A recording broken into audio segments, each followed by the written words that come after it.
മാത്സിലേക്ക് എല്ലാവർക്കും സ്വാഗതം. ഇന്ന് പരിചയപ്പെടുന്നത് മെന്റൽ എബിലിറ്റി ടെസ്റ്റിലത്തെ ഒരു ചോദ്യത്തിന്റെ മോഡലാണ് ലോജിക്കൽ സീക്വൻസ്. എന്താണ് ഈ ലോജിക്കൽ സീക്വൻസ് എന്ന് പറയുമ്പോൾ നമ്മൾക്ക് കുറച്ച് ഡാറ്റകൾ നമ്മൾക്ക് തരും. ഈ ഡാറ്റകൾ എന്തെങ്കിലും അർത്ഥപൂർണമായിട്ടുള്ള മീനിങ് ഫുൾ ആയിട്ടുള്ള ഒരു ഓർഡറിൽ പറയുക എന്നുള്ളതാണ് ഇതിവിടെ നമ്മൾ ചെയ്യേണ്ടത്. അപ്പോൾ നമുക്ക് ഓർഡറിൽ പറയാം, ഒന്നെങ്കിൽ അത് സൈസിന്റെ വലിപ്പം, സൈസ് രീതിയിലായിരിക്കും, ചെറുതിൽ നിന്ന് തുടങ്ങി വലുതിലേക്കായിരിക്കാം, അല്ലെങ്കിൽ വലിയ രൂപത്തിൽ നിന്ന് ചെറിയ രൂപത്തിലേക്കായിട്ട് വരാം. അതുമാതിരി ബന്ധപ്പെട്ട് ഏതെങ്കിലും ഒരു പ്രവർത്തനത്തിന്റെ ഓർഡർ ആയിരിക്കാം, എന്തെങ്കിലും കാര്യങ്ങളുടെ ക്രമങ്ങളായിരിക്കാം. ആ ക്രമത്തിൽ എഴുതി എടുക്കുക എന്നുള്ളതാണ് ഇവിടെ വേണ്ടത്. നമുക്ക് ഓരോ എക്സാമ്പിൾ ആയിട്ട് നോക്കാം. നമുക്ക് birth, death, funeral, marriage, education. മലയാളത്തിൽ പറഞ്ഞാൽ ജനനം, മരണം, സംസ്കാരം, വിവാഹം, വിദ്യാഭ്യാസം. അപ്പൊ ഇത് ഏത് ക്രമത്തിലാണ് വരിക എന്നുള്ളതാണ്. അപ്പൊ ചെറുതിൽ നിന്ന് വലുതിലേക്ക് പോകുമ്പോൾ ഒരാൾ ആദ്യം ജനിക്കുന്നു, അപ്പൊ ഇത് ഒന്നാമത്തത് ഇത് വരുന്നു. രണ്ടാമത് അയാൾ എന്ത് ചെയ്യുന്നു, ജനിച്ചു കഴിഞ്ഞ ഉടനെ തന്നെ പിന്നീട് അയാൾ ഇതിൽ വരുന്നത് ഏതാണില്ല, അയാൾക്ക് എഡ്യൂക്കേഷൻ അയാൾക്ക് നടക്കുന്നു, പഠിക്കുന്നു, രണ്ടാമത്തത്. മൂന്നാമത്തത് എന്താണ് വരുന്നത്, മൂന്നാമത്തത് അയാളുടെ വിവാഹം, മാരേജ് നടക്കുന്നു. നാലാമത്തത് എന്ത് നടക്കുന്നു, അയാൾ മരണം നടക്കുന്നു. അതിനുശേഷം നടക്കുന്നത് എന്താണ്, ഫ്യൂണറലാണ് നടക്കുന്നത്. ഓക്കെ, ഇതാണ് ഇതിന്റെ പ്രത്യേകത. മനസ്സിലായില്ലേ? ജനിച്ച്, വിദ്യാഭ്യാസം നേടി, കല്യാണം കഴിച്ച്, മരിച്ച്, സംസ്കരിച്ചു, ഈ ഓർഡറിൽ വരുന്നു. അപ്പൊ അതിന് ആൻസർ വരുന്നത് 1. ഇതാണ് വരുന്നത്, ഇത് ഇത് ഇത് ഇത് ഇത്. അപ്പൊ എക്സാമിന് വരുന്നത് എങ്ങനെയായിരിക്കും, പരീക്ഷയ്ക്ക് വരുന്നത് ഇവിടെ 1 ഉണ്ടാവും, 2 ഉണ്ടാവും, 3 ഉണ്ടാവും, 4 ഉണ്ടാവും, 5 ഉണ്ടാവും. അപ്പൊ അതിന്റെ ഓർഡറിലാണ് നമ്മൾ എഴുതേണ്ടത്. ഓക്കെ, ഇനി രണ്ടാമത്തെ ക്വസ്റ്റ്യൻ നോക്കിക്കോളൂ. Police, punishment, crime, judge, judgement. മലയാളത്തിൽ പറഞ്ഞാൽ പോലീസുകാരുടെ ശിക്ഷ, കുറ്റം, ജഡ്ജ്, ജഡ്ജി തന്നെ, ജഡ്ജ്മെന്റ്, വിധിന്യായം. അപ്പോ എങ്ങനെയാണ് ഇതിന്റെ പ്രോസസ് നടക്കുക? ആദ്യം എന്താണ് നടക്കുക, ശ്രദ്ധിക്കണം. ആദ്യം ഉണ്ടാവുക ഒരു കുറ്റം നടന്നു. കുറ്റം നടന്നാൽ ആരവിടെ എത്തുന്നു, പോലീസ് അവിടെ എത്തുന്നു. പോലീസ് എത്തിക്കഴിഞ്ഞാൽ കുട്ടികൾ പണിഷ്മെന്റ് പറയും, തെറ്റാണ്. പോലീസ് എത്തിക്കഴിഞ്ഞാൽ അയാളെ പിന്നെ എവിടെ എത്തിക്കുന്നു, ജഡ്ജിന്റെ അടുത്ത് എത്തിക്കുന്നു. ജഡ്ജ് അപ്പോൾ എന്ത് ചെയ്യുന്നു, കേസെല്ലാം പഠിച്ച് കാര്യങ്ങളൊക്കെ നടത്തി വിധി പ്രസ്താവിക്കും, വിധിന്യായം നടത്തും. ആ വിധിന്യായത്തിലാണ് എന്തുണ്ടാവുക, അയാൾക്കുള്ള ശിക്ഷ ഉണ്ടാവുക. ഓക്കെ, അപ്പൊ എങ്ങനെയാണ് ഇത് വരിക, കുറ്റമുണ്ടായി, പോലീസ് എത്തി, കോടതിയിൽ എത്തിച്ചു, ജഡ്ജിന്റെ എത്തിച്ചു, ജഡ്ജ് വിധി പറഞ്ഞു, വിധി പറഞ്ഞതിൽ എന്തുണ്ടായി, അയാളുടെ ശിക്ഷ ഉണ്ടായി. അപ്പൊ ഇതാണ് അതിന്റെ ഓർഡർ വരിക. ഇനി അടുത്ത് നോക്ക്, foetus, child, baby, adult, youth. മലയാളത്തിൽ പറഞ്ഞാല് ഭ്രൂണം, കുട്ടി, ശിശു, മുതിർന്നവര്, യുവാവ് എന്നുള്ളതാണ് അതിന്റെ വരിക. അപ്പൊ ആദ്യം ഏതാ വരിക, ഏറ്റവും ഫസ്റ്റ് വരുന്നത് എന്താ, ഒരാളുടെ ജനനവുമായിട്ട് ബന്ധപ്പെട്ട് ആദ്യം വരുന്നത് ഫീറ്റസ്, ഭ്രൂണം, ഇത് ഒന്നാമത്തത്. അവിടെ നിന്ന് എന്തായി മാറി, ചെറിയ കുട്ടിയായിട്ട് മാറി, അല്ലെ, ചെറിയ ശിശു ആയിട്ട് മാറി, ബേബി ആയി മാറി. ബേബി കുറച്ചും കൂടെ സ്കൂളിലൊക്കെ പഠിക്കുന്ന കുട്ടിയായിട്ട് ഇവിടെ ചൈൽഡ് ആയിട്ട് മാറി. അതിന് ശേഷം പിന്നെ അയാൾ എന്തായി, യുവാവായി. യുവാവിൽ നിന്ന് ആരായി, പൗരൻ, മുതിർന്നവനായി മാറി. ഇതാണ് അതിന്റെ ഓർഡർ വരിക. മനസ്സിലായിട്ടുണ്ടാവുമെന്ന് കരുതുകയാണ്. ഓക്കെ, അടുത്ത് നോക്കൂ. Books, words, letters, sentences, chapter, pages. നോക്ക്, പുസ്തകം, വാക്കുകള്, അക്ഷരങ്ങള്, വാചകങ്ങള്, ഓക്കെ, അധ്യായം, പേജുകൾ. അപ്പൊ എന്താണ് ആദ്യം ഉണ്ടാവുക, ഏറ്റവും ചെറുതേതാ വരിക, ഇതിൽ ഏറ്റവും ആദ്യം വരുന്നത് ലെറ്റേഴ്സ്. ലെറ്റേഴ്സ് കൂടി ചേരുമ്പോ എന്തായി മാറി, വേർഡ്സ് ആയി മാറി. വേർഡ്സുകൾ ചേരുമ്പോ എന്തായി മാറി, സെന്റൻസ് ആയിട്ട് മാറി. ഓക്കെ, സെന്റൻസുകൾ ഏതിലാണ് ഉണ്ടാവുന്നത്, നോക്ക്, അത് പേജസിൽ ഉണ്ടാവും. പേജസ് എന്ന പുസ്തകത്തിന്റെ പേജുകളായിട്ട് മാറി. 1, 2, 3 പേജുകളിലാണ് സെന്റൻസ് ഉണ്ടാവുക. പേജുകളില് പേജില് ഏത് വരുന്നതാണ്, പേജ് ചാപ്റ്റർ വരുന്നതാണ്. ഒരുപാട് പേജുകൾ ചേരുമ്പോൾ എന്തുണ്ടാവും, ചാപ്റ്ററായി. ചാപ്റ്റർ ഏതിന് വരുന്നതാണ്, പുസ്തകത്തില് വരുന്നതാണ്. ഇതാണ് അതിന്റെ ഓർഡർ വരും. ഇത് തിരിച്ചിട്ടും പറയാം, പുസ്തകത്തിൽ നിന്ന് പിന്നെ അതിൽ ചെറുത് ചാപ്റ്റർ, അതിൽ ചെറുത് പേജ്, അതിൽ ചെറുത് സെന്റൻസ്, അതിൽ ചെറുത് വേർഡ്സ്, അതിൽ ചെറുത് ലെറ്റർ. തിരിച്ചിട്ടും എഴുതാം കേട്ടോ. ഏത് ഓർഡറിൽ വലുത് അല്ലെങ്കിൽ ചെറുത് അത് നമുക്ക് എങ്ങനെയാ മനസ്സിലാവുക? ആൻസറിന്റെ ഓപ്ഷൻ നോക്കിയിട്ടാണ് മനസ്സിലാവുക. ഇത് വലുതിൽ നിന്ന് ചെറുതിലേക്കാണോ ചെറുതിൽ നിന്ന് വലുതിലേക്കാണോ എന്നത്. അപ്പൊ ആ ക്രമം മനസ്സിലാക്കി കഴിഞ്ഞാൽ നമുക്ക് ഏത് രീതിയിൽ വന്നാൽ നമുക്ക് എഴുതാൻ പറ്റും. ഇത് നോക്ക്, ലൈൻ, സ്ക്വയർ, ആംഗിൾ, ട്രയാംഗിൾ, വര, സമചതുരം, കോണ്, ത്രികോണം, ഇതാണ് വരിക. അപ്പൊ എന്താണ് വരിക? ലൈൻ എന്ന് പറഞ്ഞാൽ ഒറ്റൊരു വരയാണ്, അത് ഒന്നേ ഉള്ളൂ. ആംഗിൾ എന്ന് പറയുമ്പോൾ എന്താ ഉണ്ടാവുക? രണ്ട് വരയായി.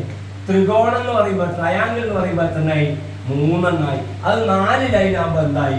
സ്ക്വയറായി. കറക്റ്റ്. അപ്പൊ ഏത് തരത്തിലാണ് ഇവ ബന്ധപ്പെട്ടത് എന്ന് ഈ തന്നിരിക്കുന്ന കാര്യങ്ങൾ നോക്കിയിട്ടാണ് മനസ്സിലാക്കേണ്ടത്. ഓക്കെ, ഈ 4 കാണുമ്പോൾ എന്താണ് പ്രത്യേകത? ഇതിൽ ഒരു വരയുണ്ട്, 2 ഉണ്ട്, 3 ഉണ്ട്, 4 ഉണ്ട്. അപ്പൊ ഓരോന്നിനും ഒരു മെത്തേഡ് ഉണ്ടാവും, എന്തെങ്കിലും ഒരു പ്രത്യേകതയിലായിരിക്കും അത് പോകുന്നുണ്ടാവും. അത് മനസ്സിലാക്കിയത് ക്രമത്തിൽ എഴുതുന്നതാണ് logical sequence. Okay, dictionary order ആണ് ലോജിക്കൽ സീക്വൻസ്. നമ്മൾ ഒരുപാട് സംഭവങ്ങളുടെ കാര്യങ്ങൾ പറഞ്ഞാണെങ്കിൽ ഡിക്ഷണറി ഓർഡർ എന്ന് പറയുമ്പോൾ ഡിക്ഷണറിയിലെ വേർഡ്സ്, ഇത്രയും വേർഡ്സുകൾ ഉണ്ടായി കഴിഞ്ഞാൽ ആ ഡിക്ഷണറിയിൽ ആദ്യം ഏത് വേർഡാണ് വരിക, രണ്ടാമത് ഏത് വേർഡാണ്, മൂന്നാമത് ഏത് വേർഡാണ് എന്നൊക്കെ നമ്മൾ അറിയുന്നതാണ് ഈ ഡിക്ഷണറി ഓർഡറിന്റെ വഴി. ഓക്കെ, ഇപ്പൊ ഡിക്ഷണറി എന്ന് പറയുമ്പോൾ നിങ്ങൾക്ക് അക്ഷരം അറിയാം. എ മുതൽ Z വരെയുള്ള ലെറ്റേഴ്സ് ABCDE, ഈ ഓർഡർ നിങ്ങൾക്ക് അറിയാം. XYZ എന്ന് പറയുന്നത് അറിയാം. ഏത് കഴിഞ്ഞിട്ടാണ് ഏത് വരുന്നത് അറിയാം. A കഴിഞ്ഞ് B വരും, B കഴിഞ്ഞ് C കഴിഞ്ഞിട്ട് D. അതൊക്കെ ഓർഡറിൽ നിങ്ങൾ അത് അറിയണമെന്ന് മാത്രമേ ഉള്ളൂ. അപ്പൊ അങ്ങനെയാണെങ്കിൽ ഇതിൽ ഒന്നാമത് വരുന്നത്, ഫസ്റ്റിൽ വരുന്നത് ഏതായിരിക്കും എന്നാണ് ആദ്യം കണ്ടുപിടിക്കുന്നത്. നോക്കൂ, NOB ഇവിടെയുണ്ട്, NOB ഇവിടെയുണ്ട്, NOB ഇവിടെയുണ്ട്, NOB ഇവിടെയുണ്ട്, NOB ഇവിടെയുണ്ട്. അപ്പൊ നോബ് എന്ന് പറയുന്നത് എല്ലാത്തിലും ഉള്ളതാണ്. Okay, correct. അപ്പൊ അത് എല്ലാത്തിലും ഉണ്ടായതുകൊണ്ട് ഏതാ ഫസ്റ്റിൽ വരുന്നത് നമുക്ക് അത് വെച്ച് പറയാൻ കഴിയില്ല. നെക്സ്റ്റ് നോക്ക്, L ആണ് ഇവിടെ ഉള്ളത്, ഇവിടെയും L ആണ്. നോക്ക്, ഇവിടെ I ഉണ്ട്. അപ്പൊ L-ഉം I-യും ആയാൽ I ആണ് ഫസ്റ്റിൽ വരല്. പിന്നെ ഇവിടെ B ഉണ്ട്, B ആണ് ഏറ്റവും ഫസ്റ്റിൽ വരല്. പിന്നെ ഇവിടെ I ഉണ്ട്. അപ്പൊ ഏറ്റവും ഒന്നാമത് വരുന്നത് ആരായിരിക്കും? B ആണ് ഒന്നാമത് വരല്. അപ്പൊ ഇത് ഒന്നാമത്തേതായി. ഇനി രണ്ടാമത് ഏത് വരുന്നു നോക്കുക. ഇവിടെ NOB I ഉണ്ട്, ഇവിടെ L ആണ്, ഇവിടെ അത് പ്രശ്നമില്ല. ഇവിടെ B ഉണ്ട്, പിന്നെ ഇവിടെ B ഉണ്ട്. ഇത് നോക്കേണ്ട ആവശ്യം, ഒന്നാമത് വന്നു കഴിഞ്ഞു.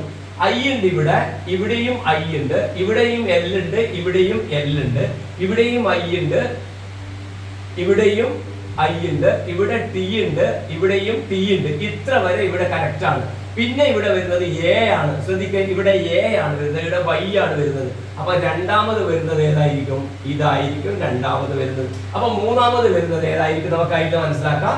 മനസ്സിലായല്ലോ? അത് കഴിഞ്ഞ പിന്നെ ഇതാണ് വരിക. പിന്നെ ഏതാണ് വരുന്നത് നോക്കൂ, I കഴിഞ്ഞു. I കഴിഞ്ഞതിന് ശേഷം വരുന്നത് JK. ഇവിടെ നോക്കി, ഇവിടെ L ആണ് വരുന്നത്, ഇവിടെ L ആണ്. ഇവിടെ E ഉണ്ട്, ഇവിടെ E ഉണ്ട്. പിന്നെ ഇവിടെ SI, ഇവിടെ E വരെ ഉള്ളൂ. അപ്പൊ ഏതാണ് ആദ്യം വരിക? ഇതാണ് ആദ്യം വരിക. കാരണം എന്താ? ഇത് ഇവിടെ അവസാനിച്ചു, പിന്നെ ഇതിന് എന്തൊക്കെയോ ഉണ്ടല്ലോ. ഓക്കെ, ഇത് നാലാമത്തത് വരും, ഇത് എത്രാമത്തത് വരും? അഞ്ചാമത്തത് വരും. ഇതാണ് അതിന്റെ ഓർഡർ വരിക. ഓക്കെ, റെഡിങ് ഞാൻ എടുക്കാം. Okay, yes. രണ്ടാമത്തെ വാക്ക് നോക്കാം. പിത്ത്, പിക്ക്, പൈല്, പെർക്ക്, പോണെന്നുള്ളതാണ് വാക്ക്. അപ്പൊ P എല്ലടിക്കുണ്ട്. നോക്കിയോളൂ, P ഉണ്ട്, P ഉണ്ട്. അപ്പൊ P എല്ലാ സ്ഥലത്തും ഉണ്ട്, അതുകൊണ്ട് നമുക്ക് അതിനെ നോക്കേണ്ട ആവശ്യമില്ല. രണ്ടാമത്തെ എന്താണ്? ഇവിടെ I ഉണ്ട്, ഇവിടെ I ഉണ്ട്, ഇവിടെ I ഉണ്ട്, ഇവിടെ E ഉണ്ട്. അപ്പൊ I-നെക്കാളും മുമ്പിൽ വരുന്നതാണ് E. ഓക്കെ, അപ്പൊ ഇവിടെ O ആണ്. അപ്പൊ അത് നോക്കേണ്ട ആവശ്യമില്ല. അപ്പൊ ഫസ്റ്റിൽ വരുന്ന ആര്? E ആണ് വരിക. PE വരുന്നതാണ് ഫസ്റ്റിൽ വരുന്നത്, ഒന്നാമത്തത്. E കഴിഞ്ഞാൽ പിന്നെ വരുന്ന ലെറ്റർ ഏതാണ്? O ലാസ്റ്റിലാണ്. പിന്നെ വരുന്നത് I ആണ്. നോക്ക്, I ഇവിടെയുണ്ട്, I ഇവിടെയുണ്ട്, I ഇവിടെയുണ്ട്. അപ്പൊ I മൂന്ന് സ്ഥലത്തും ഉണ്ട്. അപ്പൊ I ശരിയാണ്. ഇവിടെ T ആണ്, ഇവിടെ C ആണ്, ഇവിടെ L ആണ്. ഈ TCL, അതിൽ ഏറ്റവും അടുത്താരാ? CL ഫസ്റ്റിൽ വരിക. അപ്പൊ ഇത് രണ്ടാമത്തത് TICI. പിന്നെ നോക്കേണ്ടത് T ഉണ്ട് ഇവിടെ, L ഉണ്ട് ഇവിടെ. അപ്പൊ ആരാണ്? L-ഉം T-യും ആയാലും L ആണ് ഫസ്റ്റിൽ വരിക അല്ലെ? ഓക്കെ, അപ്പൊ മൂന്നാമത്തത് വരുന്നത് ഇത്, നാലാമത്തത് വരുന്നത് ഇത്. അപ്പൊ അഞ്ചാമത്തത് വരുന്നത് ഇത്. ഓക്കെ, നെക്സ്റ്റ് നോക്കൂ. ഇൻഫ്രാക്റ്റേറ്റ്, ഇന്റർവ്യൂ, ഇൻട്രാൻസിജന്റ്, ഇന്ററോഗേഷൻ. നോക്ക്, ഫസ്റ്റിൽ വരുന്നത് നോക്കുമ്പോൾ നോക്കിയേ, ഇവിടെ INF ആണ്, INT ആണ്, INT ആണ്, INT ആണ്. അപ്പൊ INF അല്ലേ ഫസ്റ്റിൽ വരിക. അപ്പൊ ഒന്നാമത് IN എല്ലാത്തിലും ഉണ്ട്, F ആണ് ഇവിടെ വരുന്നത്. ബാക്കി എല്ലാ സ്ഥലത്തും മൂന്നാമത് വരുന്ന ലെറ്റർ T ആണ്. അപ്പൊ F കഴിഞ്ഞിട്ടാണ് T, അതുകൊണ്ട് Fന്റെ ഇത് ഒന്നാമത്തത് വന്നു. പിന്നെ INT ഇവിടെ, INT ഇവിടെ, INT ഇവിടെ, INTE, INTR. അപ്പൊ ഇതിന് വേണ്ട TE ഉണ്ട്, ഇവിടെ TE ഉണ്ട്, ഇവിടെ R ഉണ്ട്, ഇവിടെ R ഉണ്ട്, ഇവിടെ V ആണ്. നോക്ക്, ഇവിടെ V ആണ്, ഇവിടെ R ആണ്. അപ്പൊ R കഴിഞ്ഞിട്ടാണ് V വരുന്നത്. അപ്പൊ ഏതാണ് വരിക? രണ്ടാമത്തത് ഇതാണ് രണ്ടാമത്തത് വരിക. അപ്പൊ മൂന്നാമത്തത് ഏത് വരും? ഇത് വരും. ഇത് നാലാമത്തത് വരും. ഓക്കെ, ഒന്ന് കണ്ടുപിടിക്കുന്ന പ്രശ്നം ഉണ്ടാവില്ല, ബാക്കിയെല്ലാം ഈസി ആയിട്ട് വരും. ഓക്കെ, ഇനി ഇവിടെ നോക്കുക. പ്രിപ്പോസിഷൻസ്, പ്രിപ്പറേറ്ററി, പ്രിപ്പോസിറ്ററീസ്, പ്രപ്പോസസ്, ഇത്രയേ ഉള്ളു. അപ്പൊ നോക്കിയ വാക്ക് നോക്കുക. PR എല്ലാ സ്ഥലത്തും ഉണ്ട്, PRE ഉണ്ട്, PRE ഉണ്ട്, PRE ഉണ്ട്. PRO ലാസ്റ്റിലേ വരുള്ളൂ. അപ്പൊ PRE ഈ മൂന്നെണ്ണത്തിന് നോക്കിയാൽ മതി. PRE ഇവിടെ, P ഇവിടെ, പ്രപ്പ് ഇടിയുണ്ട്, പ്രപ്പ് ഇടിയുണ്ട്. അതുകൊണ്ട് ഇവിടെ പ്രിപ്പോ ഇല്ല, പ്രിപ്പാനായില്ലേ. P കഴിഞ്ഞിട്ട് A ആയില്ലേ, ഇവിടെ O ആയില്ലേ. അപ്പൊ ഇത് A കഴിഞ്ഞിട്ടാണ് O വരുന്നത്, അതുകൊണ്ട് ഇത് ഒന്നാമത്തത് വരും. ഓക്കെ, മനസ്സിലായില്ലേ? പ്രിപ്പ്, പ്രിപ്പ്, പ്രിപ്പ് എല്ലാ ഇതിലുണ്ട്. അപ്പൊ അതിൽ വരുന്നത് A ആണ് വരുന്നത് ആദ്യം, അതുകൊണ്ട് ഒന്ന്. ഇവിടെ O ഉണ്ട്, ഇവിടെ O തന്നെ, ഇവിടെ S, അവിടെയും S, ഇവിടെ I, ഇവിടെ T. I കഴിഞ്ഞിട്ടാണ് T വരിക. അപ്പൊ ഇത് രണ്ടാമത്തത് വരും. ഓക്കെ, അപ്പൊ മൂന്നാമത്തത് ആരി? ഇത് വരും. നാലാമത്തത് ആരി? ഇത് വരും. അത് നോക്കാലോ. അപ്പൊ ഇങ്ങനെയുള്ള പ്രോബ്ലത്തിന് ഒരേപോലെയുള്ളത് മാറ്റി നിർത്തി, ഒരുപോലെ എല്ലാത്തിലും വരുന്നത് മാറ്റി നിർത്തി, മറ്റുള്ളതിനെ നോക്കിയിട്ടാണ് ഏത് അക്ഷരങ്ങളാണ് ആദ്യം വരുന്നതിന്റെ അക്ഷരത്തിന്റെ ഓർഡർ നമ്മൾക്ക് കൃത്യമായിട്ട് അറിഞ്ഞാല് ഏത് ലെറ്റർ കഴിഞ്ഞിട്ട് ഏത് ലെറ്റർ വരുന്നു എന്ന് നമുക്ക് ഈസി ആയിട്ട് മനസ്സിലാക്കാൻ പറ്റും. അപ്പൊ ക്വസ്റ്റ്യൻ വരുന്നത് ഒന്നാമത്തത് ഏതെന്ന് മിക്കപ്പോഴും വരാറില്ല, രണ്ടാമത് വരുന്നത് വരാറുണ്ട്, ലാസ്റ്റിൽ വരുന്നത് വരാറുണ്ട്. അങ്ങനെയൊക്കെയാണ് ചെയ്യുക. ഒന്നാമത്തെ വരുന്നതിന്റെ ഫസ്റ്റ് തന്നെ എഴുതി ഉത്തരായല്ലോ, രണ്ടാമത്തത് മുതലിൽ കൃത്യമായിട്ട് പഠിക്കണം. അപ്പൊ ഈ ഓർഡറിൽ എഴുതി പഠിക്കാനുള്ള സ്പീഡ് നിങ്ങൾ ഉണ്ടാക്കിയെടുക്കണം. ഓക്കെ, അപ്പൊ ഇത് ഈ കാര്യം മനസ്സിലായത്. ഇതും ഓർഡറിൽ വരുന്നതാണ്, പക്ഷെ ഡിക്ഷണറി ഓർഡർ ആണെന്ന് മാത്രം. ഓക്കെ, ഇപ്പൊ ഈ വീഡിയോയിൽ നിങ്ങൾക്ക് ലോജിക്കൽ സീക്വൻസ്, ഒരുപാട് കാര്യങ്ങൾ, പ്രവർത്തനങ്ങളുമായി ബന്ധപ്പെട്ട കാര്യം ഏത് ക്രമത്തിലാണ് എഴുതേണ്ടത് നമ്മൾ മനസ്സിലാക്കി. ഡിക്ഷണറി ഓർഡറും നമ്മൾ മനസ്സിലാക്കി കഴിഞ്ഞു.